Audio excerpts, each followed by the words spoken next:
So verse 7, it's probably one of the most chilling transitions in the narrative. Read that again. Then Saul said to his servants, Go seek out for me a woman who is a medium, that I may go to her and inquire of her. The word then that you see there, then, is doing a lot of work.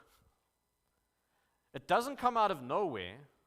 This is not, curiosity and experimentation.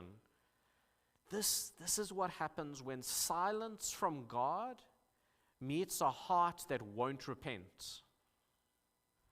Saul doesn't say, let's fast. He doesn't say, let's call the elders. He doesn't search the scriptures. He says, find me another voice. And notice how his servants are quite quick to comply. They already know where to go. Oh, okay, there's a medium at Endor. Saul's outlawed these practices. He's driven them underground, but they're not driven from the hearts of the people. They know right away where to go. No Google search. It's in their heads.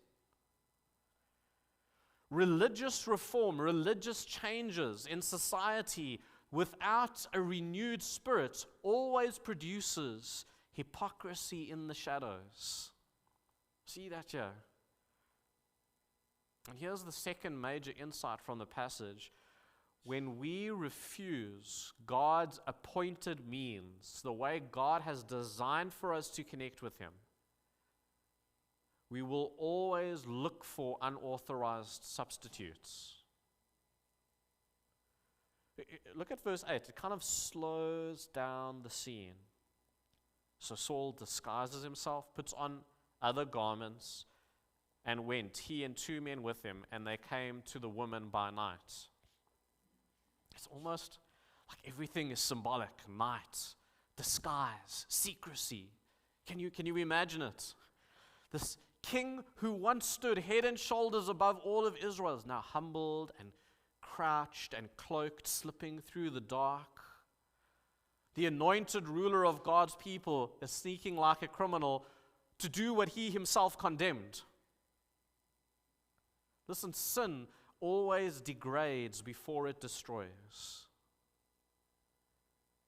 So Saul arrives there and he says to her, divine for me by a spirit and bring up whoever I name to you. He's not desperate, he's defiant. The law is clear. Consulting the dead was forbidden. Not only because it's false, but because it's a rival trust. It's an attempt to get knowledge and control apart from the living God. That's the issue. And this woman, do you notice she kind of hesitates and then reminds Saul of his own edict. I don't know if you know that the king has made this law. I don't know why you're asking me about this. Verse 10, as the Lord lives, Saul replies, no punishment shall come upon you for this thing. Do you hear the blasphemy there? He invokes the name of the Lord to protect a violation of the Lord's command. Listen, I'm telling you, I promise by God that it's going to be okay if you disobey God. That's hardened religion, fluent in God talk, but no longer trembling before God Himself.